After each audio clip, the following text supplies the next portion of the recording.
What's up YouTube, it's Hedgie again, and this is part 2. In this video I'm going to go into a little bit more detail of just the general progression of the character and some of the links in depth. So going out, you can opt to get this early or later, it doesn't really matter. It's a really good damage node for 1 point. I'd probably skip that for a while. But you go up these life and mana regen nodes, go up to discipline and training, get to retribution, amplify, elemental damage, and you'll probably want to pick up elementalist if you're doing the self-found because the 12 all resist is just amazing. After that, you probably want to get light of divinity and then proceed to work your way towards celestial punishment and celestial judgment. These are really good nodes early on. Go up this way. Whether or not you want to go life and chaos, I'll probably skip this for a while because you don't really need the chaos res until much later into merciless and maps. And go down, you probably get increased burning damage and chance to ignite. This is a wheel you probably could skip. You could just get more life. I would probably go for this quick recovery. This is going to increase your need or decrease your need for mana flask, getting good regen. After achieving quick recovery, then I would consider filling out this wheel, Holy Fire, for damage, and go into Elemental Dominion to get cast speed, Fire Walker, Lightning Walker. This will help you both in the resistance department and, well, you might not want to get Lightning Walker if you're not running Herald of Thunder at this point. Get the practical application. It's going to help you with stats, stun interruption while casting, deep wisdom, probably go heart and soul. And then after Heart and Soul and this life node, I probably make my way to Blast Radius and make my way to Cruel Preparation, then Deep Thoughts. As far as this stuff, I probably won't get it this quickly. I'll make my way towards Eldritch Battery. Once I get Eldritch Battery, I will, and if I'm running Herald of Thunder, I will consider picking up these shock chances, depending upon if I'm using LA Prolif Gem at this point too. And then I'll make my way into these awesome fire nodes. So I'll have everything that I want there. I'll still probably neglect this for a while until I'm ready to start mapping. Get into the shadow area, get some more life and regen. I will pick this up as soon as I get there because this will give me both mana and life because of Eldritch Battery.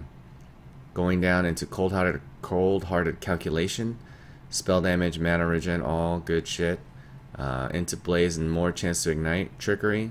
Now this is kind of a one where it's like you don't really want crit chance because it's going to give you spike damage on LA Reflect, but you'll be running Purity of Fire, have some spell block, and if you really want to play it safe, you can get Resistance Flask, Ruby.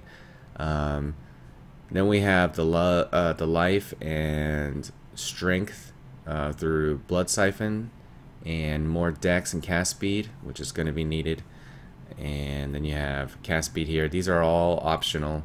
Good, really good damage nodes. The next level I get or the next bandit that I respec would definitely go into this node. 4% cast speed is just quality 1-for-1. Most places have 3, and then a big one, which average to 4.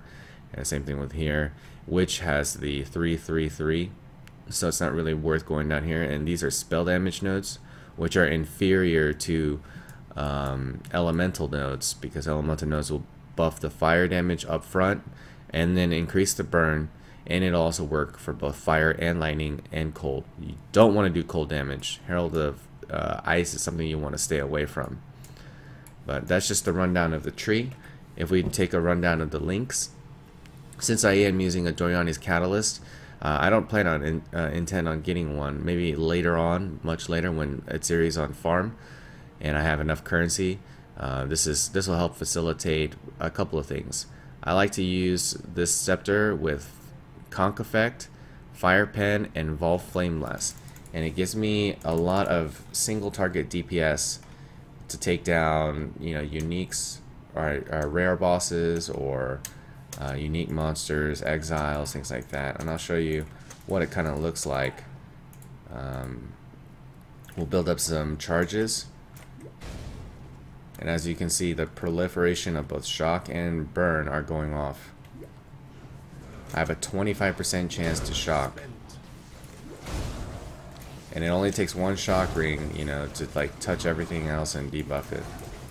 Let's see, Evolve Flameblast is up. So that was the LA Reflect pack. And my, looks like my computer is skipping there a little bit. See if we can find a rare or an exile. Alright, so say this is just an exile. You can deal with these guys and also, you know, charge up another Flame Blast. And since it's loaded with Conk Effect, it's going to do a lot more concentrated, focused damage. It's going to hit really hard. I wouldn't use something like that on a map that had LA Reflection or a rare that had LA Reflection. Very, very potent booster.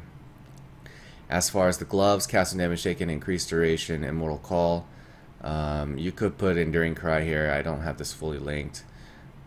Or you could also put in like a Vol Grace for more defense or whatever you want, just to have it available. Clarity, Reduced Mana, Grace, Herald of Thunder, Reduced Mana, Purity of Fire, and Lightning Warp. That's also in the shield. Arctic Armor can be by itself. You could put it with increased duration in this. Actually, you wouldn't be able to. It'd have to be unlinked. Never mind. Scratch that. Increased duration will affect Arctic Armor only in the sense that it'll make the trail longer. So you know how it kind of like starts to fade. Increased duration just makes it last longer. So you can make a longer trail. Spell Echo, Enduring Cry. So whenever I recognize a physical threat, I will definitely self-cast endurance charges, giving me, you know, max charges pretty much, and then casting damage taken, Immortal Call with the duration will give me a substantial physical buffer where I won't take any damage. And then Flammability, Blood Magic, because I'm running on 38 mana reserve. It's very, very low. And I need to be able to curse, and my curse costs about 49 or something like that without Blood Magic. So that's the reason behind you know, putting it with that. You could fine tune it as your gear gets better, but overall that's the links. And the main focus is just getting elemental damage and cast speed.